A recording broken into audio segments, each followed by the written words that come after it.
Você está acompanhando pela TV Câmara e pela Rádio Câmara o Brasil em Debate, que discute hoje a proposta do Marco Civil para a internet. Nós estamos recebendo o deputado Eduardo Azeredo, do PSDB de Minas Gerais, o deputado Emiliano José, do PT da Bahia. E já que o assunto é internet, você pode acompanhar esse e outros temas, outros debates, em www.câmara.gov.br.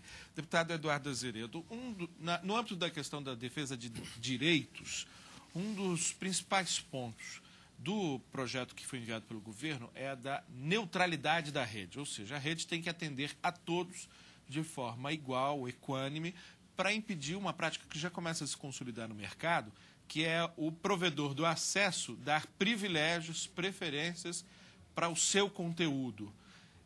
Como é que o senhor avalia esse ponto do projeto e outros relativos a essa questão da neutralidade da rede? É fundamental que tenhamos essa neutralidade, porque senão nós vamos ficar à mercê realmente do poder econômico outra vez.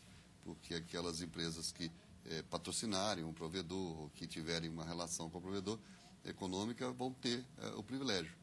Quer dizer, hoje você já tem aquela questão antipática, que eu diria assim, que é aquele anúncio que você abre a página, já aparece um anúncio, você tem que achar onde é que está o fechar para poder ficar livre. O fechar está cada vez mais longe do anúncio, hoje, né? Não fica muito pequenininho, meio escondido.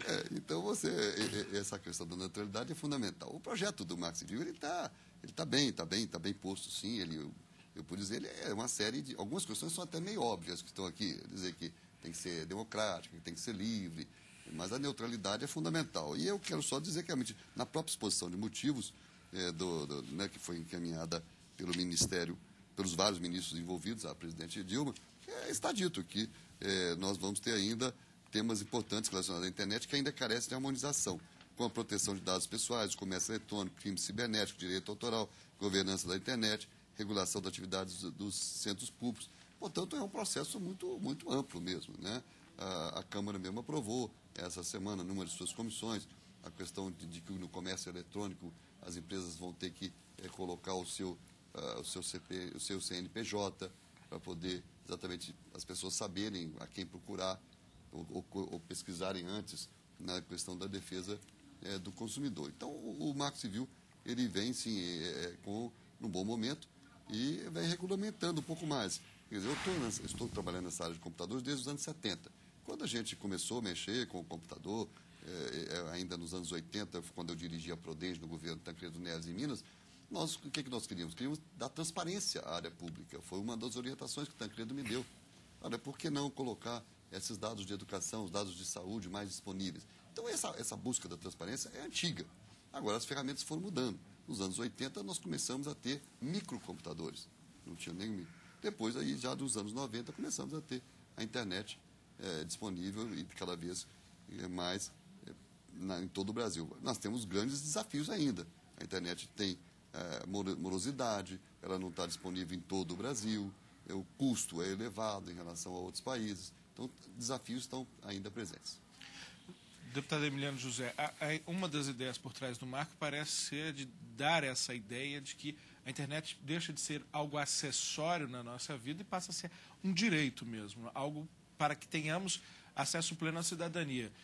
Isso está bem contemplado no projeto? O senhor acha que é necessário avançar mais? Não, creio que está bem contemplado no projeto. O direito à internet, o direito ao acesso, constitui um desses direitos contemporâneos, um desses direitos que foram surgindo conforme o avanço da sociedade. É curioso, da tecnologia, né, da sociedade e da mente humana, porque às vezes nós separamos o aparato tecnológico da mente humana como se isso fosse possível. Isso é resultado do conhecimento e da inteligência do homem, da mulher, da humanidade. É curioso observar que a internet nasce, é curioso e paradoxal que a internet nasça como uma ferramenta da Guerra Fria. É curioso, né? Mas de guerra.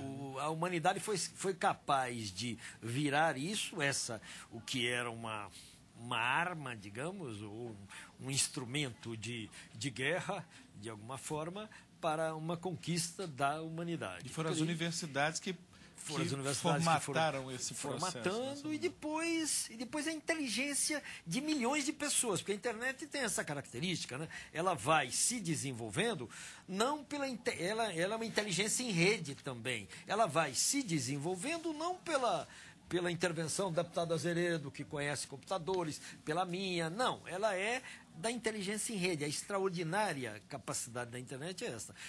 A inteligência se torna comum, né? É a inteligência, nós poderíamos dizer, da multidão. O que surge...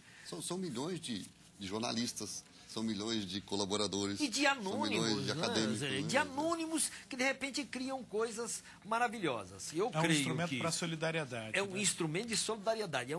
É um aparato, diriam alguns teóricos, é um aparato da multidão hoje. Sim. Porque hoje, e não tem nenhuma desqualificação ao dizer o que estou dizendo, o vendedor de banana na feira usa a internet. E não estou falando nada, o vendedor de banana é tão importante quanto qualquer um de nós. Estou falando, o feirante tem a internet porque ele tem um computador e hoje ele pode... tudo que o deputado Azeredo disse é verdade também. Há ainda restrições ao acesso, nós não temos a velocidade desejada, não chega a muitos pontos do país ainda. Há uma intervenção do governo hoje positiva do Plano Nacional de Banda Larga, que tem que ganhar mais velocidade, na minha opinião. Tudo isso é verdade, mas também é verdadeiro que hoje o mundo está na palma da mão. Quer dizer, está na palma da mão dos ricos e dos pobres também. Né? No âmbito dos deveres, o que o senhor considera importante da proposta do deputado Eduardo Azeredo? Olha, a proposta tem, eu acredito que 2 pontos que são um pouco mais polêmicos. Um deles diz respeito exatamente à guarda dos dados, não dos dados em si, mas dos registros de conexão.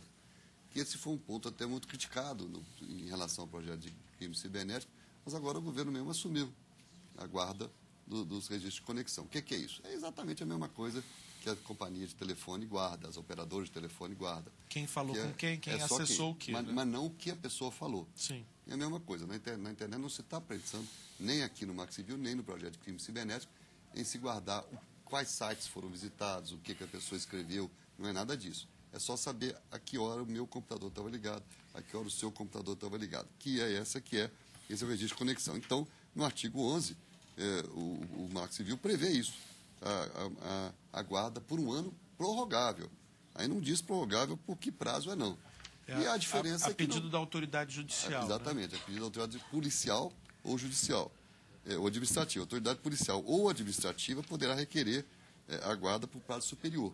Quer dizer, então essa é a única discordância. No projeto do crime cibernético, nós estamos com 3 anos, certo? Sem prorrogação. Por que 3 anos? Porque é o prazo que a própria polícia pediu.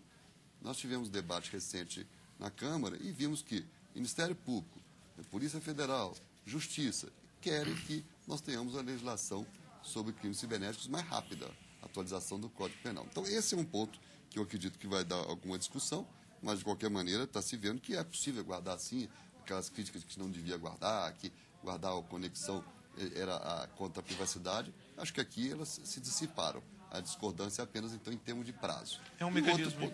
É só o outro ponto, que aí o nosso colega deputado Nilton Lima pode falar um pouco. Nós vamos estudar um pouco ele, que é a seção 3, que fala da responsabilidade por danos decorrentes de conteúdo gerado por terceiros. Quer dizer, esse é um artigo polêmico, porque ele diz que o provedor de conexão à internet não será responsabilizado por danos decorrentes de conteúdo gerado por terceiros. Se nós for fazer uma comparação com o jornal, por exemplo, com a televisão, com o rádio, você sempre tem um artigo assinado. Então, se você vai naquela pessoa que assinou, e se não está assinado, é o próprio jornal ou a própria revista responsável. No caso da internet, como nós falamos aqui antes, são milhões de pessoas que colocam, são terceiros. E aí, o terceiro coloca lá uma mentira, uma aberração, uma questão criminosa. E aí, isso vai ficar assim mesmo? Vai ficar no ar? O provedor não vai ter que fazer nenhum tipo de providência, só se ele for acionado judicialmente? Então, esse é um ponto que coloca uma interrogação. Não estou nem dizendo que deva ser diferente. Estou só dizendo que essa é uma interrogação, porque está explícito que o provedor não terá responsabilidade por danos ocorridos por conteúdo gerado por terceiros. É aquela discussão que existe até hoje em relação às comunicações de um modo geral, né, que é a diferença entre plataforma e conteúdo. Quem carrega a mensagem e o responsável de fato pela mensagem. Deputado Emiliano José, como o senhor vê esse aspecto, esses dois aspectos levantados pelo deputado? Eu e o deputado Azeredo temos estabelecido alguns debates em torno dessa questão, que envolve a guarda de dados e essa última questão que levantou da responsabilidade de terceiros. A guarda de dados, o governo mandou, pelo prazo de 1 ano, cercando, no Marco Civil, de todos os cuidados para a manutenção dos direitos do cidadão. Da privacidade. Né? E da privacidade. E só, naturalmente, com requisição judicial se poderá, eventualmente, haver, então, a entrega do dado a quem requerer. E a possibilidade de ser prorrogado também deverá ser fruto de pedido, senão isso não será possível. Essa questão da guarda de dados é uma questão que se discute no mundo, se discute na Europa hoje bastante. Há tempos diferentes lá na Europa de guarda de dados, há de 2 meses, de 6 meses a 2 anos, etc.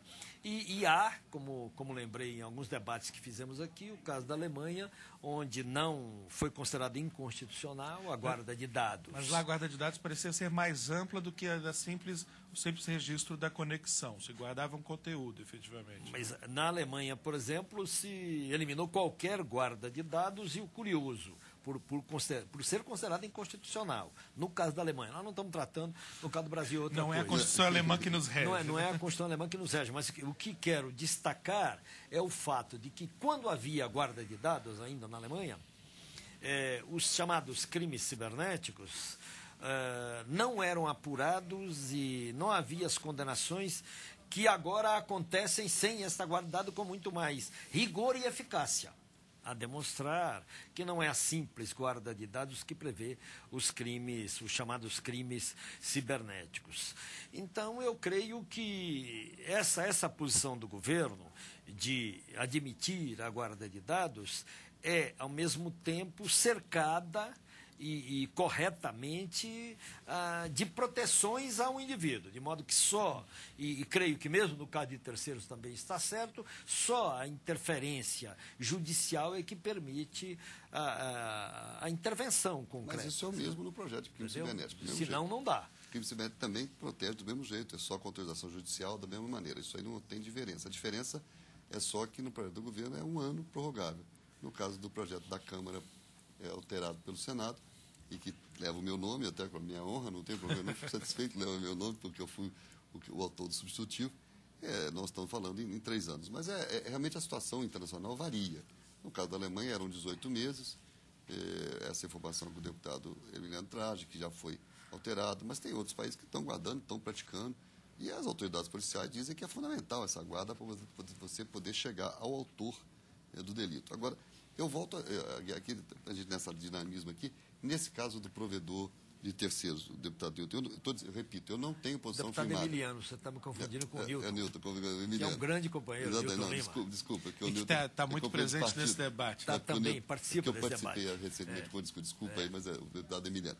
Mas, Emiliano, então, nesse caso aí da questão aí do conteúdo gerado por terceiros, eu não tenho opinião. Estou só dizendo que eu já vi que é um tema controverso. Qual que é a sua opinião aí no caso? Eu vou fazer o seu papel aqui, deixa eu fazer para a gente ver aqui. O que você acha? Não, porque o deputado é especialista também nessa área, né, de não me considero especialista. Eu sou gente da comunicação, mas especialista na internet é uma coisa que afirmar isso na academia, pelo menos na universidade, é meio delicado. Eu não sou especialista na internet.